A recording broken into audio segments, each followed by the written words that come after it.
32,000 শিক্ষকের চাকরি বাতিল মামলায় হাইকোর্টে বড়সড় ধাক্কা খেল মমতা বন্দ্যোপাধ্যায়ের সরকার।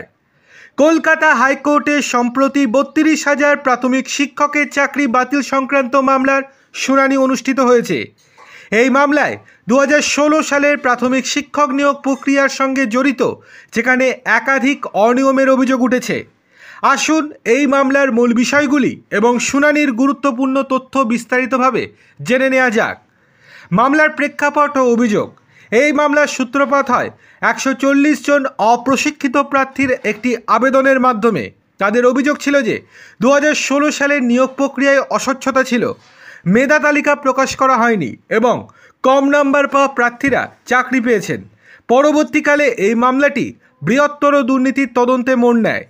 শুনানিতে পর্ষদের আইনজীবী জানান যে আবেদনকারীরা প্রথমে অপ্রশিক্ষিত প্রার্থী হিসেবে মামলা করলেও পরে তাদের মামলাকে অন্যায্যভাবে দুর্নীতির অভিযোগের সঙ্গে জুড়ে দেওয়া হয়েছে। পর্ষদের আরও দাবি, একক বেঞ্চ সাক্ষ্য আইনের 165 নম্বর ধারা প্রয়োগ করেছে, যা সাধারণত বিচার বিভাগীয় আদালতের কাজ। আদালত আবেদনকারীদের অভিযোগের ওপর ভিত্তি করে সিদ্ধান্ত নিয়েছে এবং পর্যাপ্ত প্রমাণের অভাব ছিল বলেও পর্ষদ অভিযোগ এনেছে।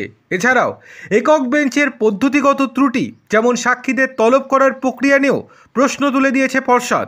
কলকাতা হাইকোর্ট নিয়োগ প্রক্রিয়ায় আপাতভাবে দুর্নীতি হয়েছে বলে পর্যবেক্ষণ দিয়েছেন।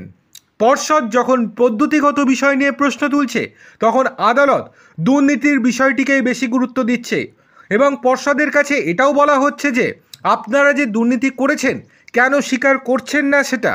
আদালত আরও উল্লেখ করেছে যে বিশেষ পরিস্থিতিতে প্রাথমিক আবেদনের বাইরে গিয়েও আদালত বিষয়গুলির বিচার করতেই পারে, সেক্ষেত্রে পর্ষদ কোনোভাবে হস্তক্ষেপ করতে পারবে না।